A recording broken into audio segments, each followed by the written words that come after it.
Welcome to another Kundalini After Dark session. I'm your host, Brent Spirit. I'm here in the Zoom room. We've got 35 in the Zoom room. We've got a handful tuning in on YouTube as well. Thank you all so much for joining me live tonight.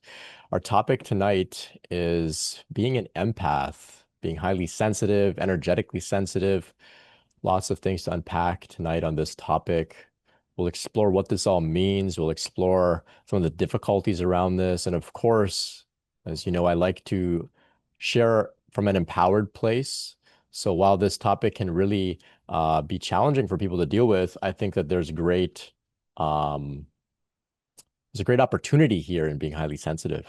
And so we're gonna look at it from that angle. But of course, this is Kundalini After Dark. So I'll share a little bit, and then I'm gonna open the floor up for others to share as well. And so if you would like to vent and talk about how difficult it is being a highly sensitive person, you're welcome as well.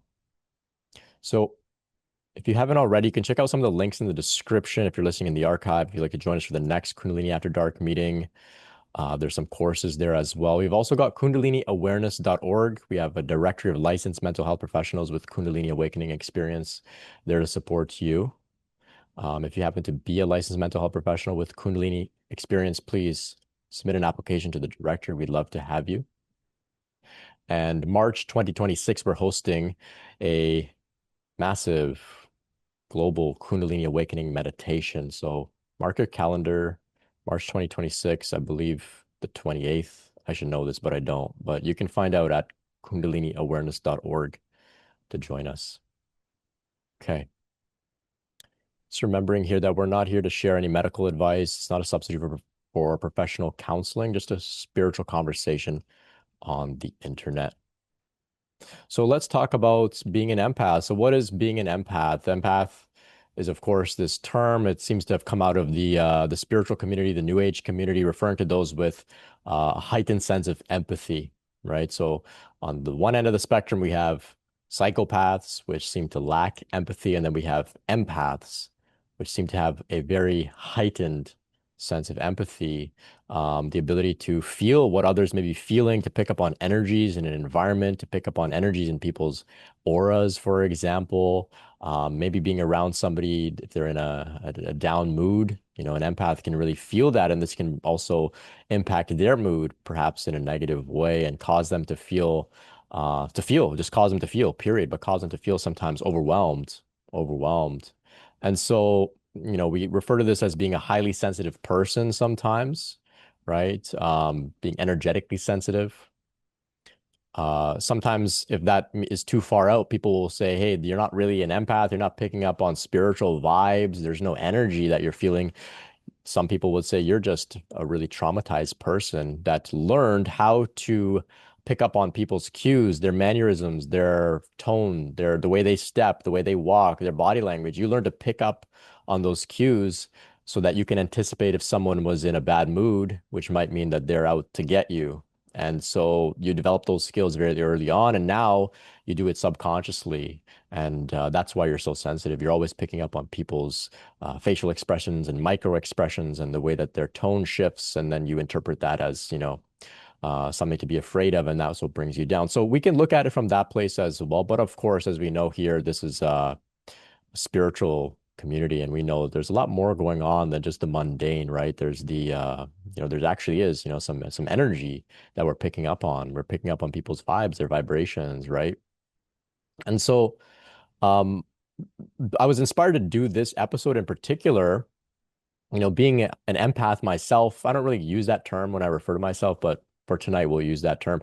Being a highly sensitive person myself, this past Monday, we had our Kundalini Q&A meeting, and someone had asked me a question about being an empath, but I misheard their question. I thought they asked me about being in bed when I spent time in bed processing all sorts of intense emotional content as a result of my Kundalini awakening. And so I went on rambling about when I was in bed, meditating and crying and stuff like that. And, you know, the community was so polite, they let me ramble on, despite not even speaking about what the person asking the question was asking about. Anyway, after I finished rambling, they said, "Hey, thanks so much, Brent." They were really polite. They said, "Thanks so much, Brent." But actually, I was speaking about being an empath. I wasn't speaking about when you were in bed. And so the empath in me, the highly sensitive person in me, felt so guilty for letting this person down, for misinterpreting their question, that now we have an entire Kundalini After Dark dedicated to being an empath. So this is kind of how we operate sometimes, right? We feel everything so deeply, right? So the guilt of me making an innocent mistake sort of drove me to say, hey, how can I make it up to this person? And so here we are. Now, of course, that's not the sole reason. This also was a theme that was coming up in my life, in my work with other people, this theme of, how do we deal with being an empath? So I thought it's a good time to talk about it. But, I wanted to lead with, the reason that I chose a topic was because, I felt sensitive, I felt guilty. And that's part of the challenge of being this way, right? Whereas, if we look at it in an extreme way, a psychopath doesn't care, really doesn't care. The empath cares, perhaps to a fault, to an extreme. And so let's talk about how we can manage this together. And of course, as you can tell, I'm still working on this myself, right? Still working on this myself. So what does this have to do with Kundalini awakening?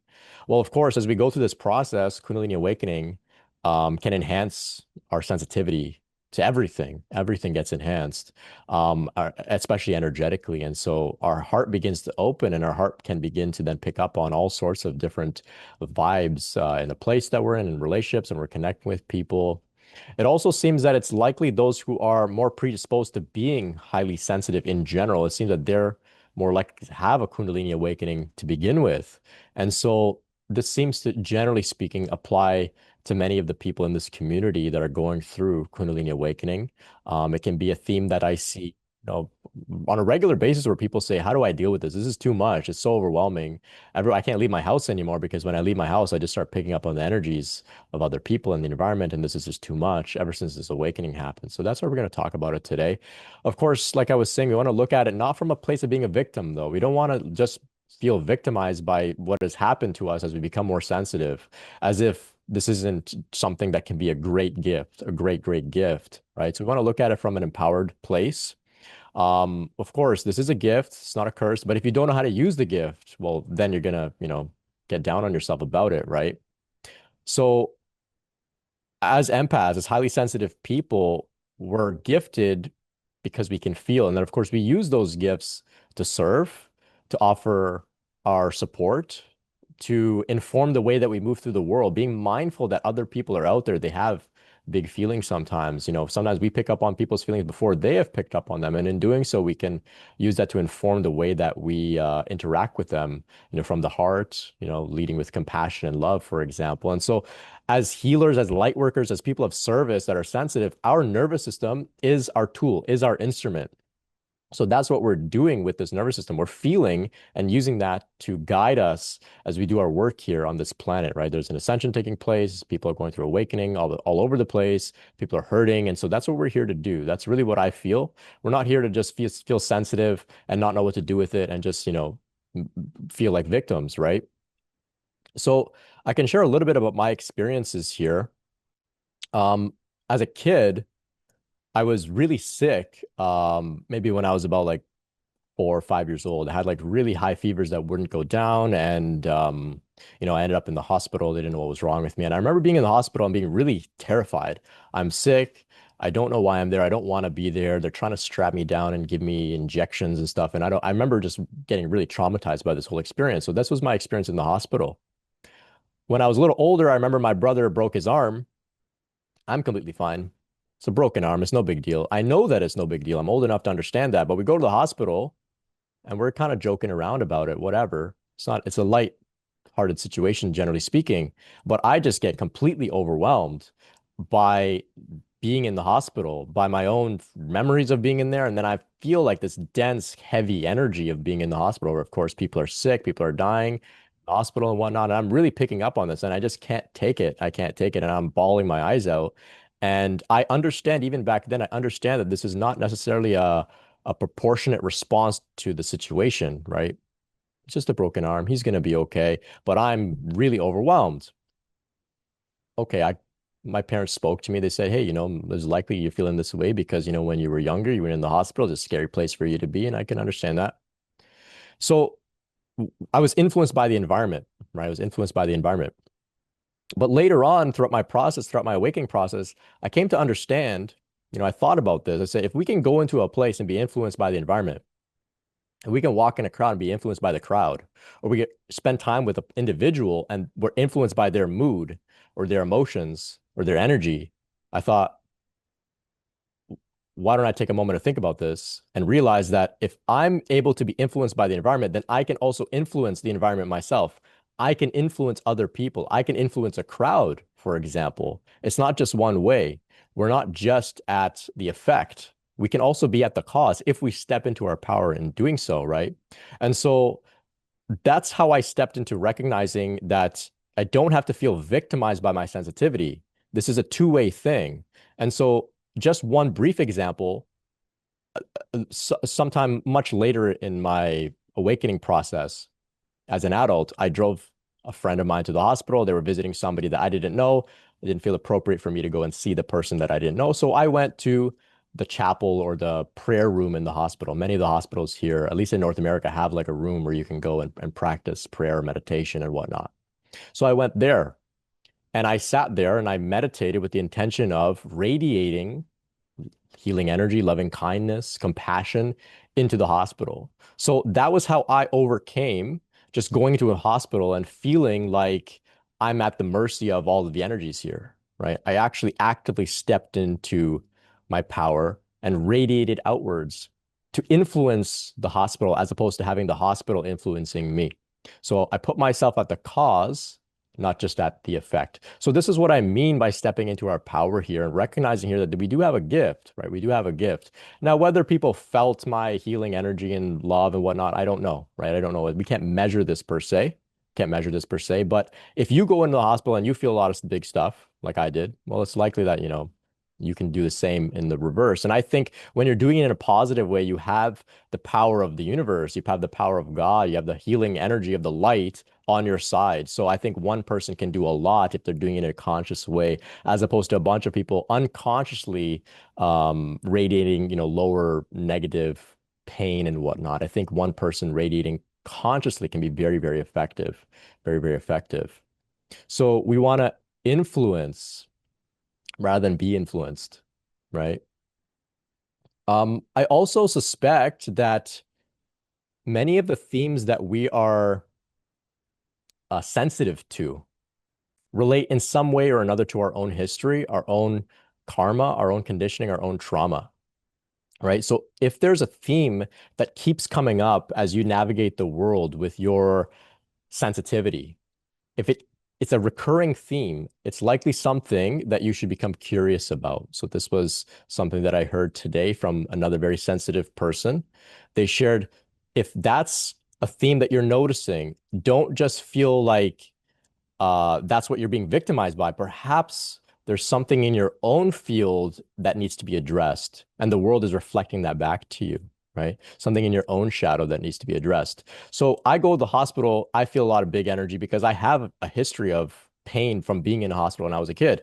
Maybe someone else who's very sensitive, they go to the hospital, they don't feel that much because they don't have a history around it. So it's something to keep in mind. It's often linked to our personal history, and that's where our work lies, right? That's where our work lies. So we can use this to empower ourselves to figure out what's next in line for us to heal within our own fields.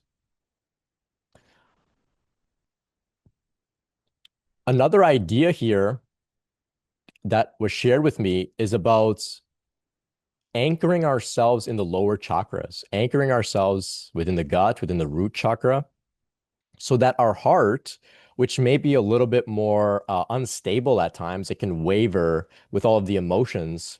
If our core, our base is steady, it's anchored like a ballast in a ship, we can be steady.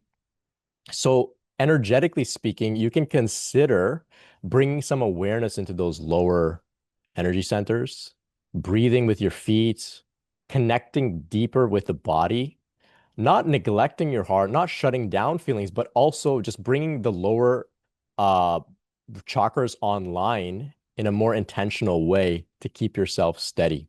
Otherwise, if we live only in the heart, or we prioritize just the heart in this way, or even the higher chakras, we can kind of become very unstable, like leaves in the wind, kind of going here and there with wherever the energy of the world's of our context or our environment will take us. But if we anchor ourselves, we breathe deep into the lower belly, into the hara, for example, is another word sometimes used to refer to these lower energy centers. It can establish us into a place where we are steady through all of these storms that can come and go. Some other tips here. Um, so we talk about holding space, right? Holding space for other people. We want to understand that we're holding space.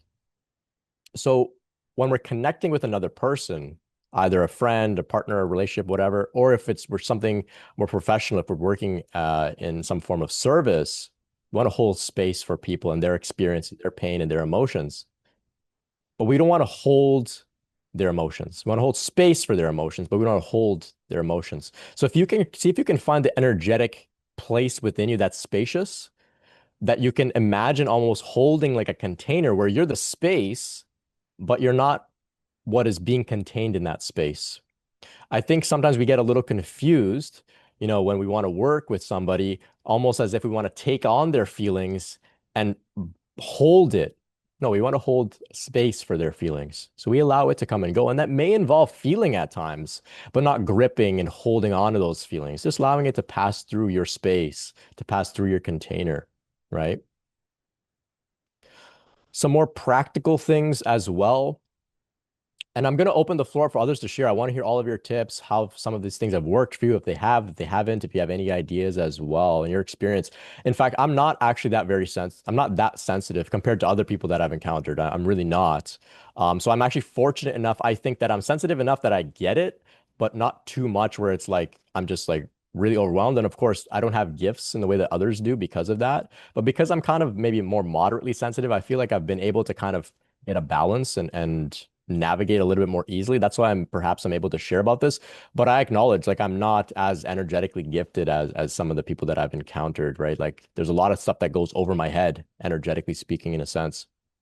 Um, but anyway, a practical tip is, when you're walking in a crowd, you can avoid eye contact with people. Sometimes if you make eye contact with people, if you're very sensitive, you're noticing pain in their eyes, micro expressions, you're noticing all sorts of things, and you can't help but somehow try to process it or interpret it or take it on.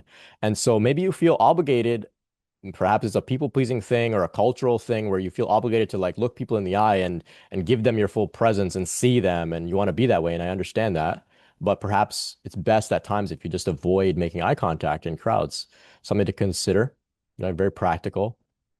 Having boundaries, practicing boundaries, very, very effective. It's become almost like something we talk about all the time, that it's come to a point where it's almost like something we take for granted, perhaps. Maybe I'm speaking for myself, but it's very, very important to have effective boundaries here. So sometimes maybe you're very sensitive. Somebody invites you to, here in Toronto, there's a lot of street fests happening right now. So maybe somebody invites you to a street fest and there's just hundreds, thousands of people walking around the street. It can be a lot for somebody that's energetically sensitive. Now, maybe you don't feel like going. You don't have to go. You don't have to go in the name of being an empowered, highly sensitive person. You can also just say no. Often, we find it difficult to say no to go to an event for the same reason that we don't want to go to the event in the first place, because we're sensitive, right? We don't want to go be in a crowd because we're going to pick up on all sorts of emotions. But then we also don't want to say no to the person because we don't want to pick up on their feeling of rejection or abandonment. And so we're put in this position where we don't know what to do. And so this is where just having boundaries, being assertive, taking care of yourself becomes really, really important. It's okay to say no. There's a great book out there on assertiveness called When I Say No, I Feel Guilty. If this applies to you, it's a great book to check out. But this is something to keep in mind. Like you don't have to uh, give in to things you don't want to do, to go places you don't want to be with people that you maybe don't want to be around, or maybe not at that time because you're not feeling up for it energetically, right? Many of us are here in this space. We're going through significant awakenings.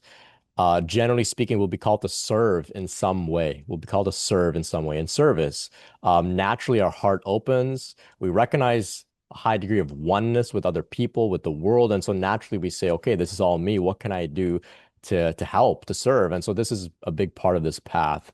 And so for those that we may call being light workers, people being of service, if you're operating in some sort of official capacity, not just, being a low-key incognito light worker, but you're actually offering some sort of service, or you'd like to get into offering some sort of service, having boundaries around that is very, very important.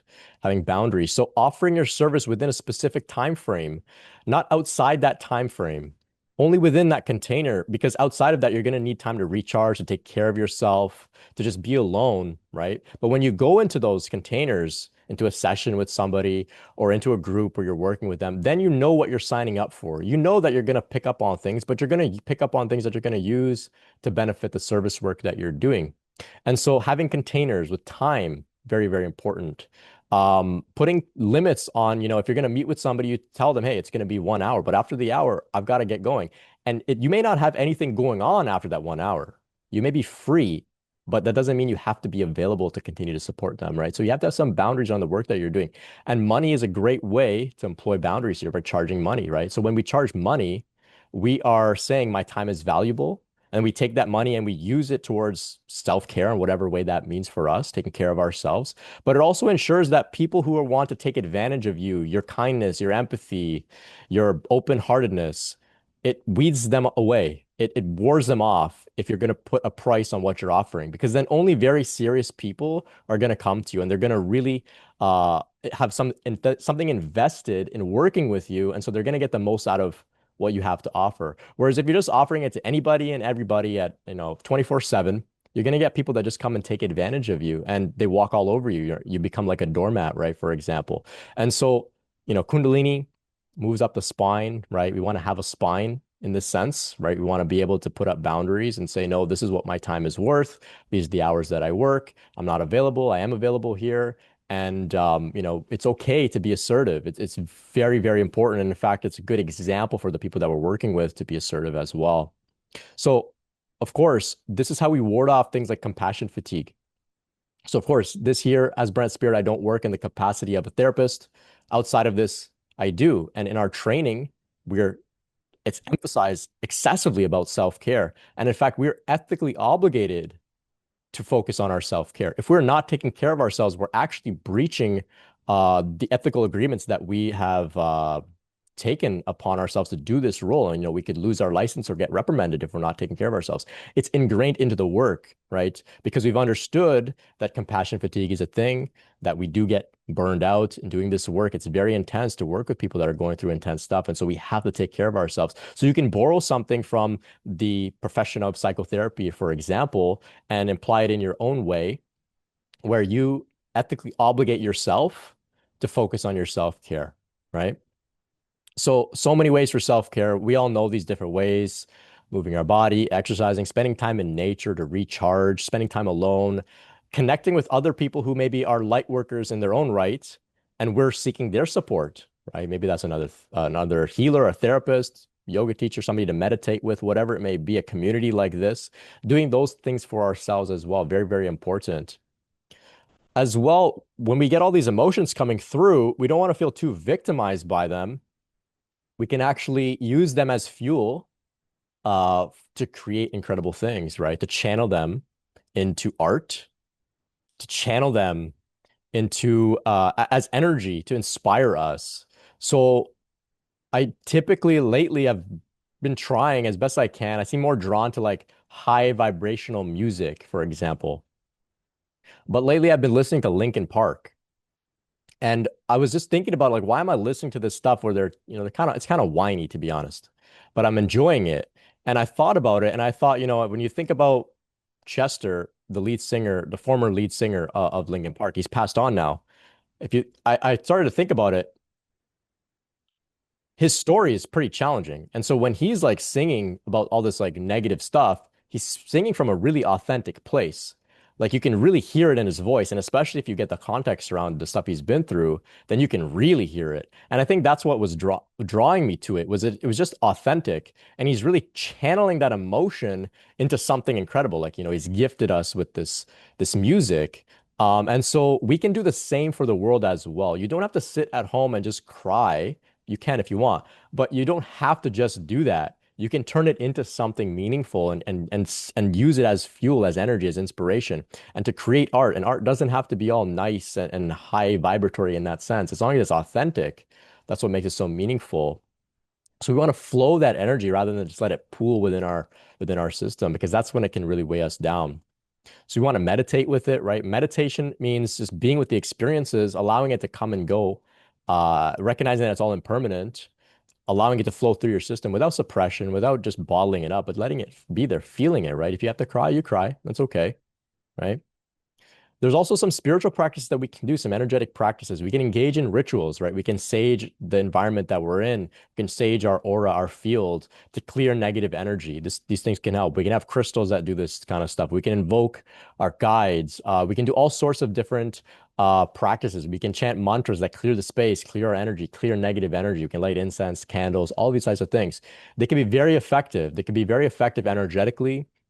A lot of these things have been empowered by many people, billions perhaps, around the world throughout history that have been doing these things that have charged them energetically for specific purposes. So when we do them, when we engage in these rituals, we're tapping into all of the momentum from all the other people that have engaged in those rituals. But ultimately, the way I see it is all this stuff essentially gives you permission to feel safe, relaxed, confident about your own energy field, to feel empowered. So you can invoke your guides and say, okay, I've invoked my guides to come and protect me from all the negative energies of the world. Or you can just say, I'm a being of light, I am protected. They both reach the same ends. Ultimately, it's a feeling of being safe and protected. How you get there is up to you. You can use crystals and chanting and mantras and whatever you want. Or if you're more of a simple person, you can just find the place within you that knows that deep down and is unwavering in that feeling of safety and being protected. So you can get there from so many different places.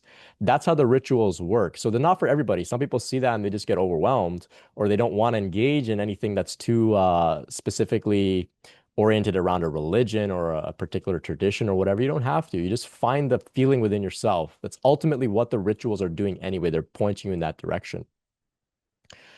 As well, you can also explore reading books about being energetically sensitive, taking trainings around using your gifts. So the trainings will contextualize your gifts and explain how you can actually use them in a meaningful way, how you can actually take what may be overwhelming and use it to serve, right? So some trainings will give you the context, will give you the tools, will maybe even set you up with the right language and whatnot. Maybe some of those trainings you can turn it into a job or something, for example. So rather than just acting confused about what all this is, you can educate yourself. And by educating yourself, of course, then you understand what this is.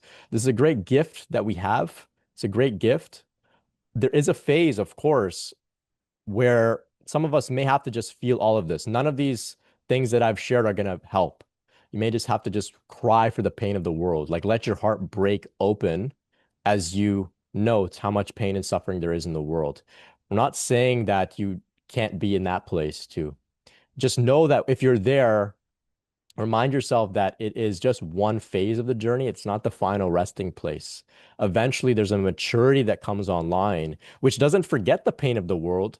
It just recognizes that there's something that you can do about it, as opposed to just sitting at home and crying about it. You can do something about it. And from that place, then you can still be sensitive to the pain, but also feel empowered to offer your compassion through service in whatever that way may be for you. Of course, there's direct ways you can do through, volunteering or maybe stepping into a specific profession or role energetically as well. Like, for example, like I was saying, you can just meditate, for example, in the hospital, radiating it outwards with that intention is very, very effective.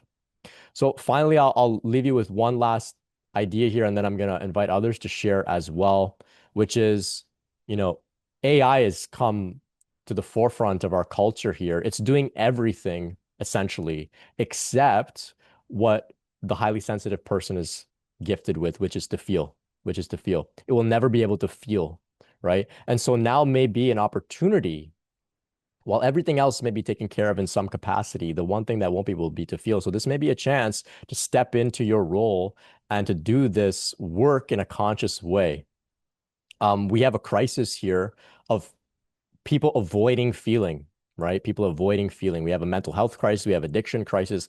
People haven't got it sorted out with how to feel their emotions. And so being highly sensitive, this may be a direction, a lane for you to find and lock into and to grow. And I think in the future, this is going to be the most important skill.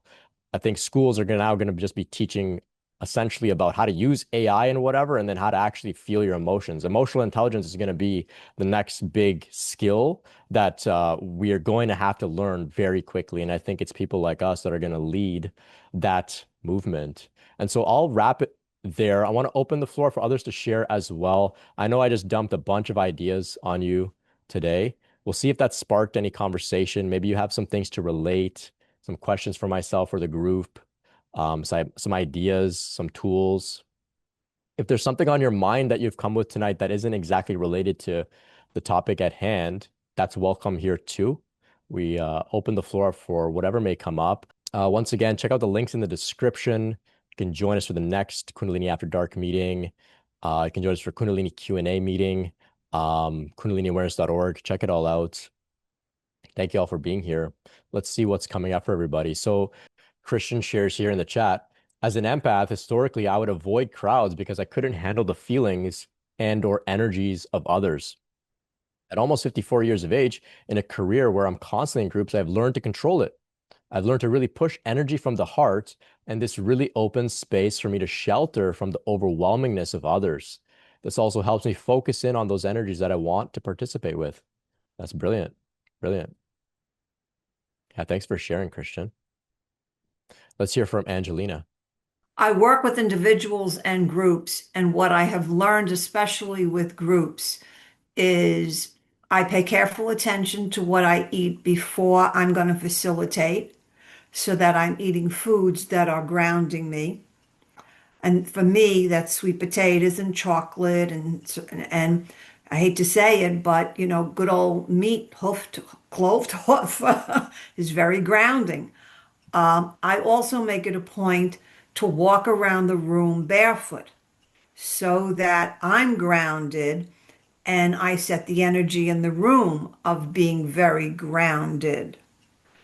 And the third thing that I find helpful is I start every session, no matter whether I'm teaching or facilitating, with a setting of intentions. The question becomes, what makes this worth your time and energy for the next however long it's going to be? And I find when I can set intentions, people take greater ownership rather than handing it over to me like you're going to solve this problem. And then I'm really caught up in, oh my God, they're all coming at me. So I think when you find a way for people to own what it is they're in the room to do, you wind up, you're still very sensitive to what's going on because I'm very empathic, but you're able to shift the energy and have them take greater ownership of what the issue is in the room. Yeah, that's brilliant. Yeah, thank you for sharing. Yeah, Thank you. we don't want to stop being sensitive. We want to use it in a way like you've described. You're very intentional, very conscious. Yeah, thanks, Angelina. And Thank you. yeah, I eat meat as well. I find it to be grounding for Yeah, myself. right. And interestingly enough, halfway through my programs, I pass out chocolate and sweet potato chips. They don't know that I'm grounding them, but I'm grounding them. Nice. Yeah, two very safe uh foods, generally speaking. Most people like those things. Yeah, thanks, Angelina. Thank you. Let's hear from Allison. Hugo shares here. I'm realizing that I get heaps of people opening up to me, saying things like, I've never said this to anyone before. They feel like they can share something with me, like shame or pain, as I can listen without judgment. After they share with me, I can see them feel so much lighter. It's incredible. Yeah, that's brilliant. I can get the sense from the way that you're writing, Hugo, that like you're not feeling like them sharing is a burden, almost like you've recognized your role here is to help lighten their load a little bit by listening without judgment. Yeah, Billy shares here. The heart can waver, but is very strong and can actually hold all of the world's suffering within it. And Allison adds here, a tender heart is stronger than a brittle heart. I'm going to come back with something else. I find after I do my service, whether it's the group or the individual, it's very important that I come home and physically shower. I have to clean off energetically what I have picked up so that it doesn't affect me. I can protect myself when I do my work because I've learned over the years how to protect myself. But I find that if I can shower at the end of the working with people, at the end of every day with that process literally kind of washes away some of what, whether I want to carry it or not, I'm carrying. Yeah, yeah. Great insight as well, right? The water itself is it's a ritual, it's cleansing. Hmm. Um, for those who may be looking for uh, a little bit of another way of doing it was I was taught that between sessions, for example, maybe you can't take a shower, you don't have time or whatever, or it's impractical. Just cold water on your forearms down to your fingertips Hmm. with the intention of clearing the energy. Yeah. Allison says, I just wanted to share that I've been discovering how important creativity is for me as an empath. When I'm creating, I know my own energy better. So I can recognize when I'm taking on another person's emotions and release it. That's great. Yeah. Yeah. I was thinking as I was coming up with some of the things to share today, I thought of being sensitive has to do with the senses, of course. And that's what art is, right? It's all about the senses, right? So it's all connected here. It's all connected here. The greatest artists were likely just like us, highly sensitive, empaths. It just they found an avenue to express that energy so that it didn't burden them so much. And they give us these gifts as a result, right? Let's hear from Sean. Hi, Brent. Thank you for allowing me to take the floor. I do acknowledge like and also I would say share similar sentiments when it comes to being an empath and feeling like the physical part of it, like when you're in crowds. So I think for me, it's like finding different ways to dealing with that and learning how to actually like just move the energy. Like sometimes I would get like the head pressure when I'm around a bunch of people. And I've been trying different like breathing techniques. So if you can kind of speak to that, like when you're in the moment, like any Mm. tips on it? Yeah, on head pressure specifically. Yeah.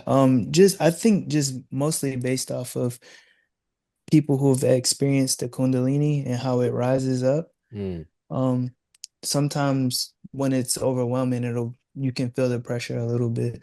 I think that's due to like having like the crown chakra open a little bit. So Right. just wondering like different like maybe something that you might do if you've ever experienced it.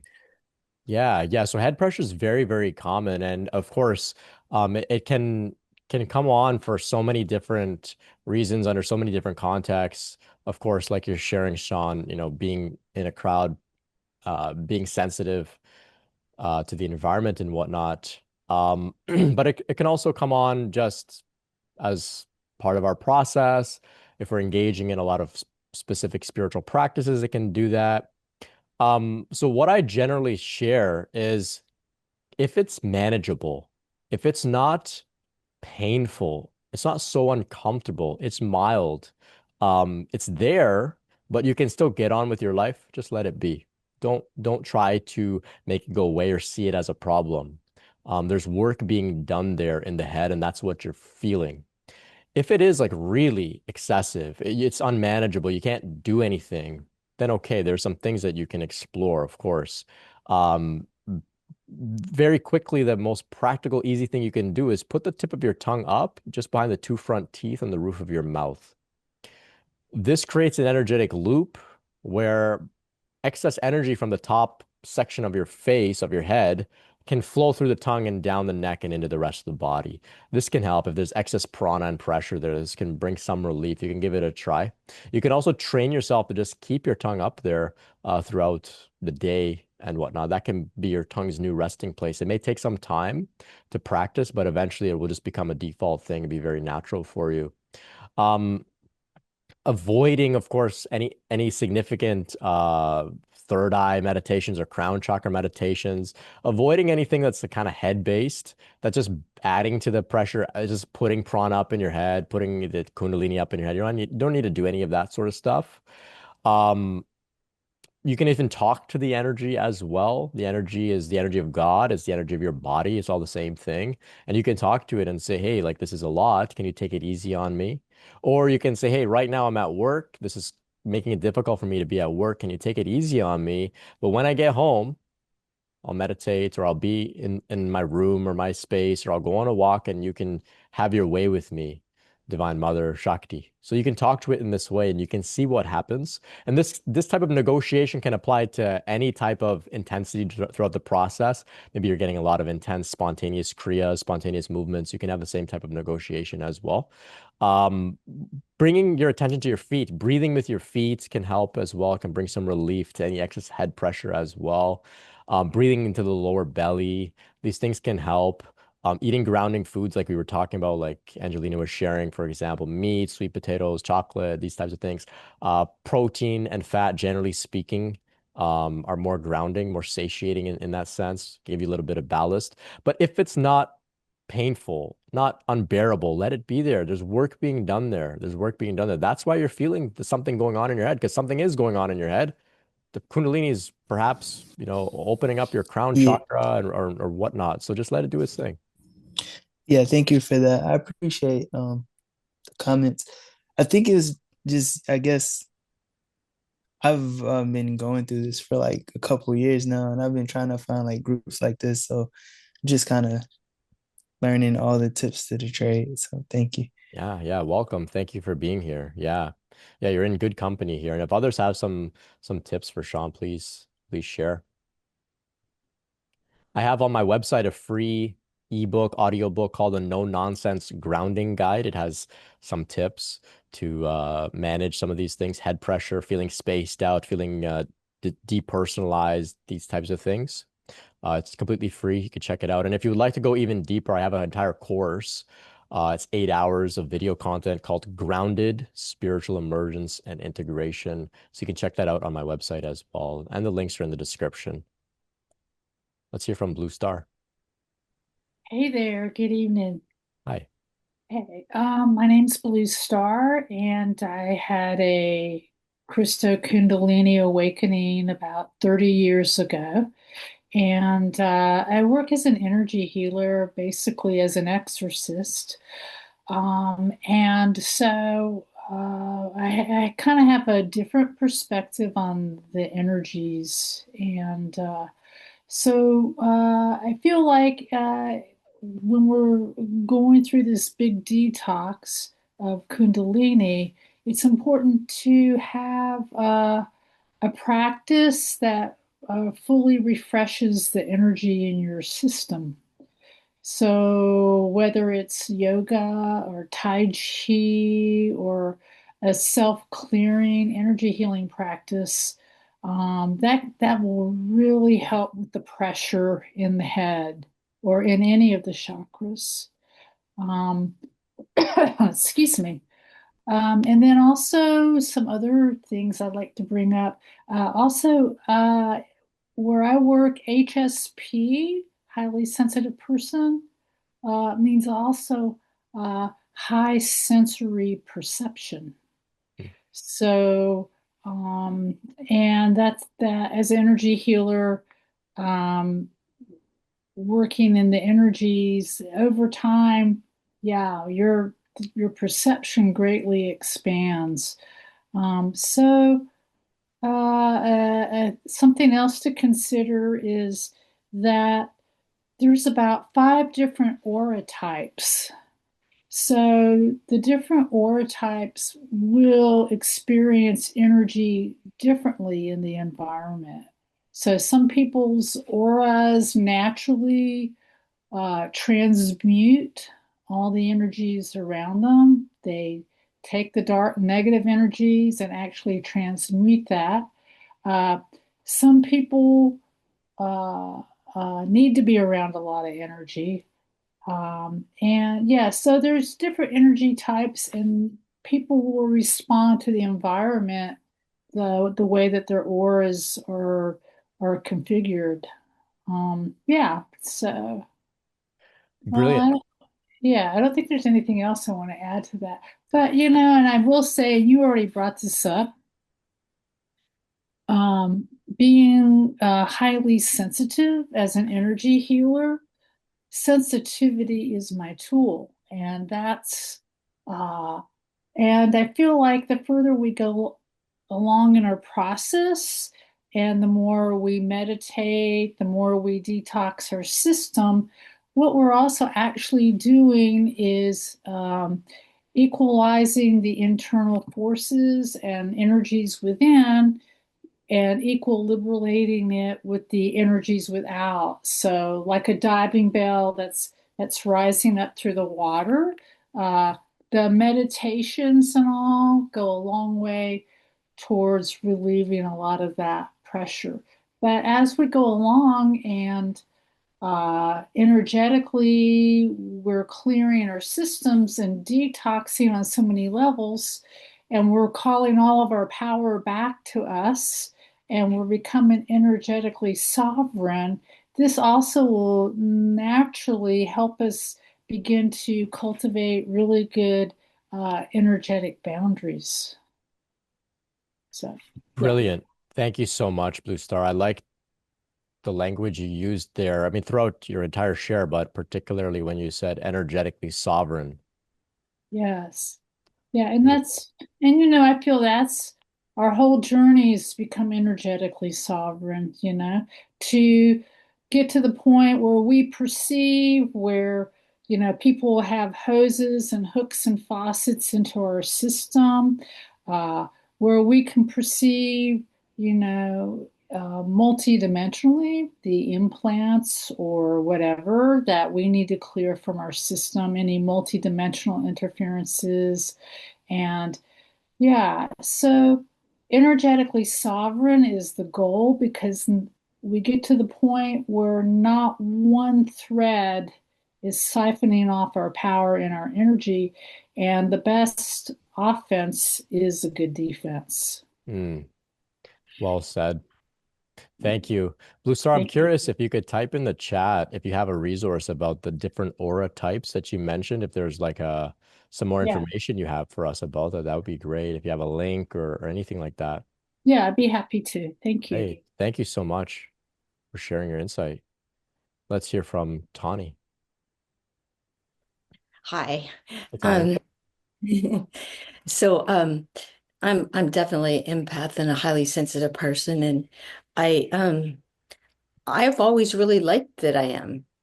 I mean, I can feel the draw from my body energetically, um, but I really like that when I can sit with somebody and they're talking to me. And sometimes I'll start to like even feel what they're going to say before they even get it out, and I'll start to like tear up. I'll start to like really feel that, and it's on my face, and they might not be able to feel that. They might not even be crying. This happens to me very much with people who don't really have access to their emotional world, yet they're speaking of something that's troubling to them, and just by me feeling for them, they start to be able to feel. And I love that. And I also have felt that every tear that I cry for someone that I care about empathetically, I always just think, well, maybe it's a tear they don't have to. Like, we have so many tears, and so I frequently, like when I walk, and I'm pretty friendly, so I'll just say hi to people. And some people are just stone. They just like, they kind of just stonewalled. And for a second, it's so jarring to my system. Like I'll feel part of my energy goes out to them. Like it goes out to them. I don't know why, but I literally feel my energy leave me and go, well, not like completely and not in a really bummer way for only a few seconds, but I'll feel my energy go to them and it's like in a friendly hi, and they don't return it. And I I still feel my energy is going. Maybe it might be helping them in some level, but I don't even understand how that would how people wouldn't be open to another people, but they're not. But I can literally feel my energy going out and touching them. And being I'm pretty a heart-centered person, I think that's probably good energy for them, even though, but I've also kind of noticed from different people who are empaths and highly sensitive people, I've noticed that um, they might have one person they're more in tune with even than the other people. Like even my son, his best friend since two. When his best friend goes down, my son freaks out because he knows he's going to have to feel all that his best friend feels. And he doesn't do that with everybody. Like he doesn't feel he cares about mine, but he doesn't have that same thing. And I have a couple people too that, man, when they go down, I just really feel. I really, really feel. In a way, I kind of think that we're little guardians of certain people in a sense too. Um, but also, I was looking up what Jung said about this, and he was saying that a differentiating between an evolved empath and a struggling one. And there's just 5 points, if I could just read them. Please. And he said, a struggling empath absorbs others' pain unconsciously, and the involved empath feels deeply but knows what's theirs. Struggling empath overwhelmed easily, an evolved empath centered and grounded. A struggling empath tries to fix or rescue, and an involved empath witnesses and reflects truth. Like I really like that one. Like, because a lot of times when I'm hanging with someone and I'm sharing, I don't want them to fix it. I don't want them to rescue me. I just would like if they just listen, Mm. and witness me, right? And if they have any insights, truth, that would be awesome. So a struggling empath, emotionally drained, and an involved empath, energetically balanced. And a struggling empath, confused about identity, and involved empath, rooted in authentic self. So just like everything down here, polarity, we get the one and we get the other, and probably going to get some of it, but um I kind of that kind of like we can kind of see what kind of empath are we? Are we totally struggling empath, or do we have some evolved edge to this as well? Yeah. Amazing. Thank you. Thank you, Tawny, for even showing us that there is like an alternative to being the struggling empath. I think a lot of people may not know that there actually is a way that we can hone these skills and thrive with them. And so you've given us, perhaps some of the qualities that we can aspire to, which is great. Yeah. Yeah, one more thing I could just say too is like for me personally, I feel like we all are made by God, and God decides what we are.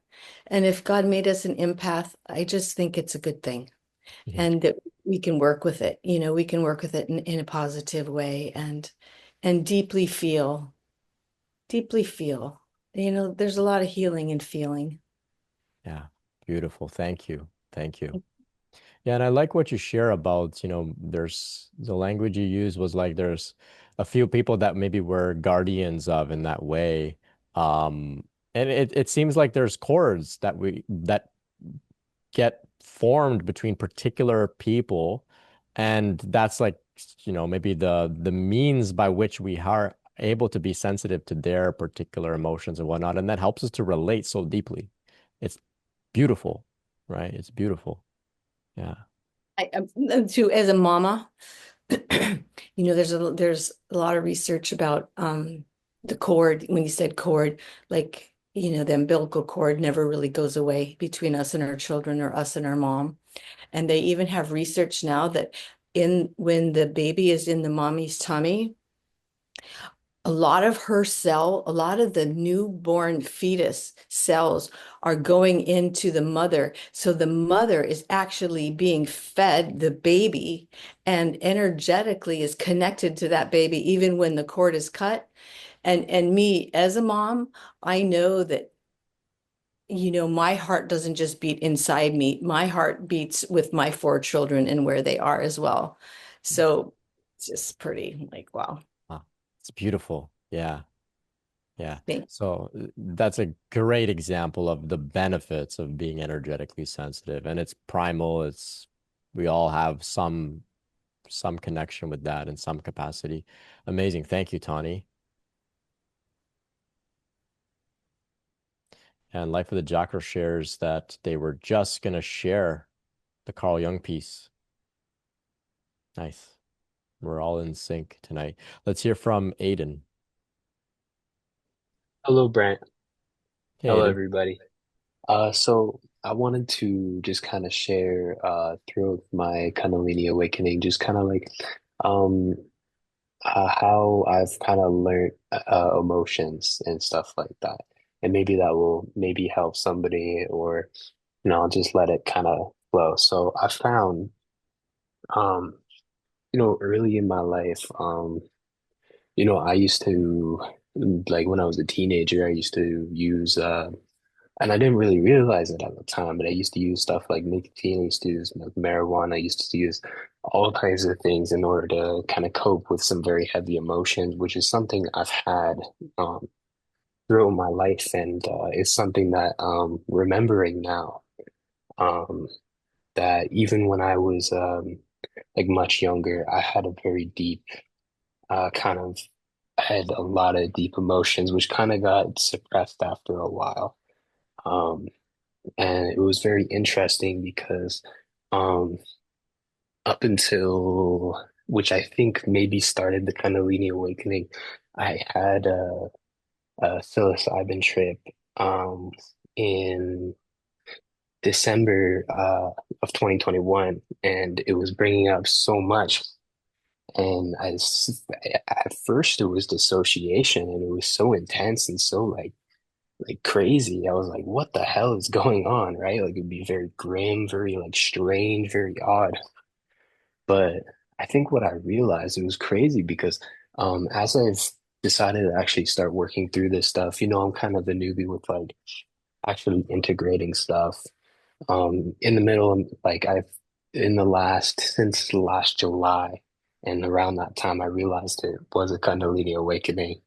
Um, but it's interesting because a lot of the dissociation and a lot of the properties, what I realized about it was like, it was so surprising to me. I was like, wait, this isn't just like my mind fucking with me. Like, these are like emotions that like never got to like see the surface, you know? And I think you can really get into a moment, and I've had this for like at least like 3 or 4 years of just like why is this happening to me? Like panic attacks, all types of things. Think it's just like some grim, weird situation, but you know, and I'm really actually glad that we're talking about emotions today, because I was talking about that last time that I was on here. So I think that's fantastic. But yeah, it's surprising how much material and things that you feel are genuinely things that you need to address, and not just like what we can convince that our mind is just like messing with us and stuff. And I think that's just very important to take into consideration. Mm. And that's pretty much it. Yeah, thank you so much, Aiden. Yeah, yeah. I I I agree. I don't think it's our mind conjuring up emotions out of nowhere for no reason just to mess with us. Like this does have some origin in some event or something in our life that maybe we didn't have the safety, the energy, the tools, the resources to actually feel it back then. And so maybe we coped with something or the other. But this process demands that we feel it all now. And sometimes that means that we have to create the safety and the context in order to do so. Yeah, but then it comes up and we got to feel it. Now, this process basically says, okay, no more bottling it up. Yeah. Life of the Jackal shares here. Something I use actively, especially when I'm doing intense emotional sessions with other people, is something Alan Watts talks about a lot, which is the art of letting go. It can even be applied in places such as social settings. It's okay to feel even other people's emotions, in my opinion, as long as you don't cling to them and let them pass on through. Yeah, that's great. Yeah.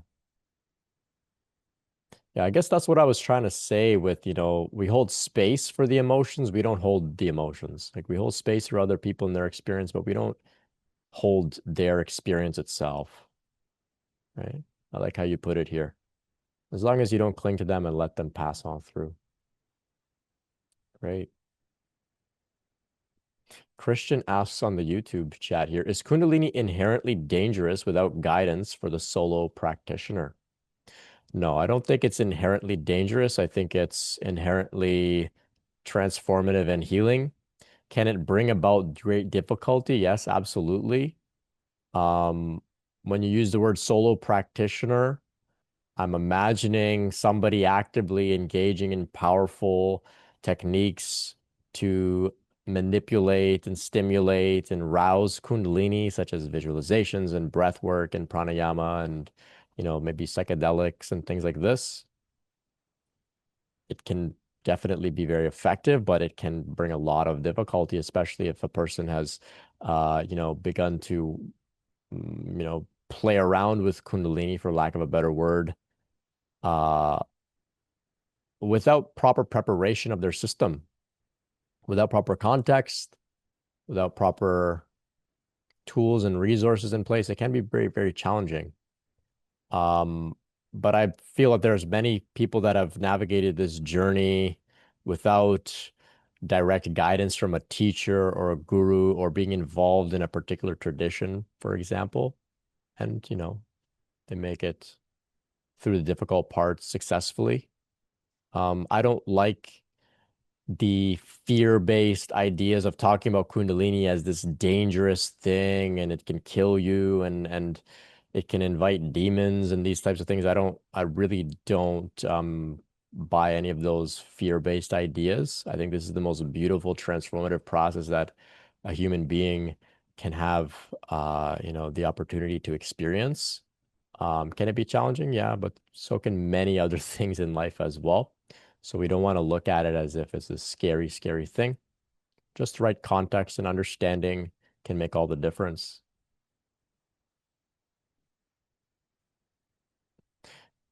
Quincy shares here, I notice other people's emotions and never feel them.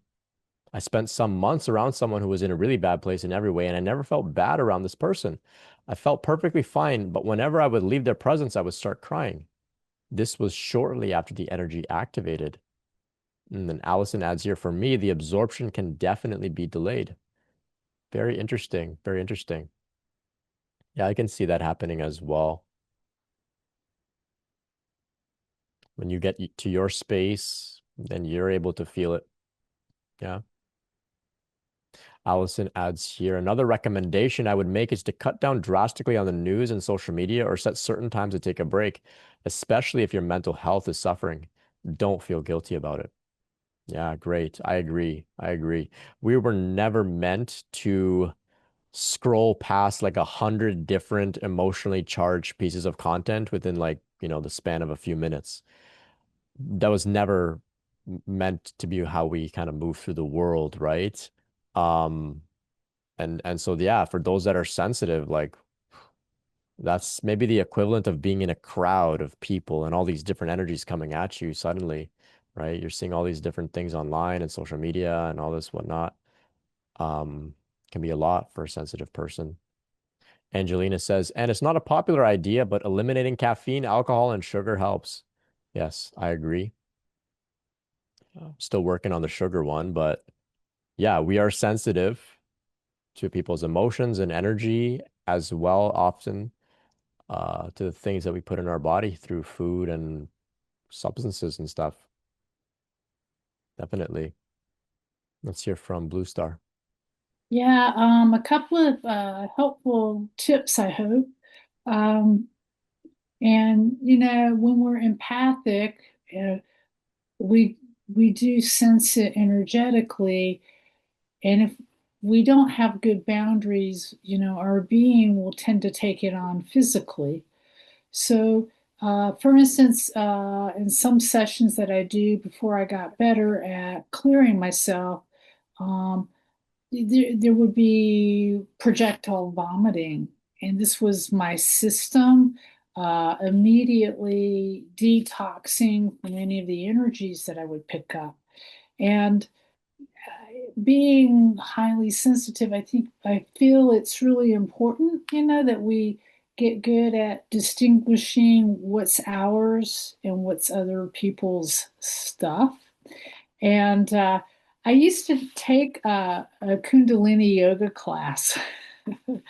And every time I went in there, everybody always looked so zen and serene. And here I am in there, and Kundalini yoga is so effective because it's like it wrings out all your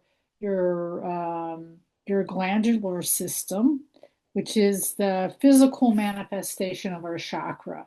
So, um, so I'm looking around at everybody, and they're looking so zen and serene, and I'm just feeling all this crap, my spiritual crap, and I'm feeling so spiritually filthy. And come to realize years later, oh, that was everybody else's stuff. That wasn't my stuff. So yeah, so I feel like part of the job is we have to get better at recognizing what is ours, what is other people, and recognizing when people are dumping their crap on us. So, and you know, environment is everything. So never go into a Walmart or a casino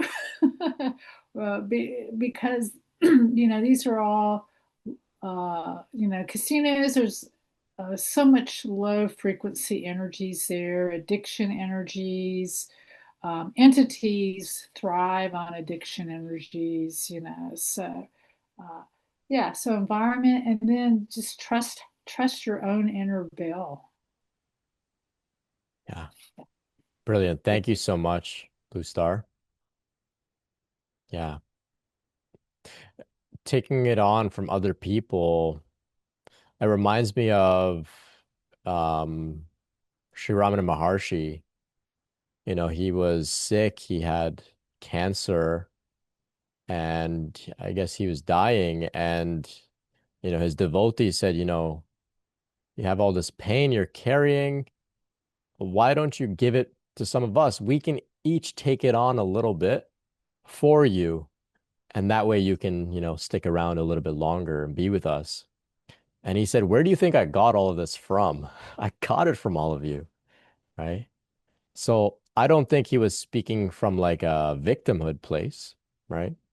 I don't think he was taking on the role of being a martyr, for example, but I think he was just demonstrating like this is sometimes part of the work is that, you know, perhaps we are able to learn how to process our own stuff.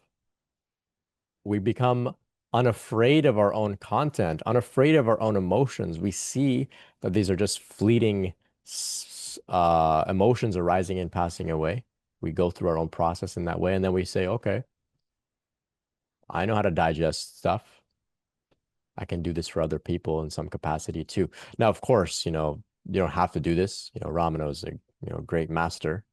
Um, but perhaps this is a part of the gift of some of these great masters and healers is that they do just digest it on behalf of other people, maybe. But of course, it comes at a price. Many of these great masters, you know, their bodies took a toll in doing so. Yeah. Let's hear from MC. Yeah, hi. Look, one of the things that's really helped me over the years has been I did a course on sort of Chiron healing, where you go through a process of, you sort of stand in the middle of the room and you connect up to your higher power, and then you do a big cleanse through your whole body, where you're kind of clearing all of the dross away, and then you open up your feeling center, and then you sort of empty out, in a way, all of the hooks that people might have sort of put into you in the last few weeks or months. And then after that, you bring in some sort of green moss into your feeling center, and then you bring in, if you've got a meeting coming up and you're a bit tense about it, you bring in some other protective stuff around that, and then you kind of close your feeling center off, and you use like little kind of copper pins to sort of close your feeling center down, and then you sort of do another big cleanse, and it really grounds you, and then you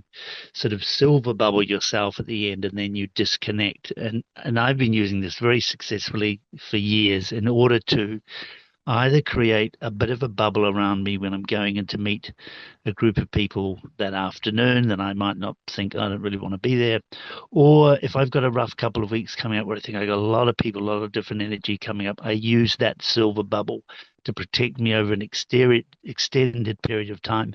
And it's been a really amazing process. It's something I use all the time now. It's been really successful. Brilliant. Thank you so much, MC, for sharing. Yeah. Would you say that if somebody felt more drawn to, say, a violet bubble or something of a different material, can it still be as effective? Absolutely, yeah. I mean, I guess I just learnt it as a silver bubble, and I liked the silver bubble because it kind of reflects people's energy back out at them if I don't want it, if I don't want to receive it. It's like wearing a mirror. So it kind of, to me, silver worked. I'm sure for other people it might be yellow or green or blue. Yeah. Great. Yeah.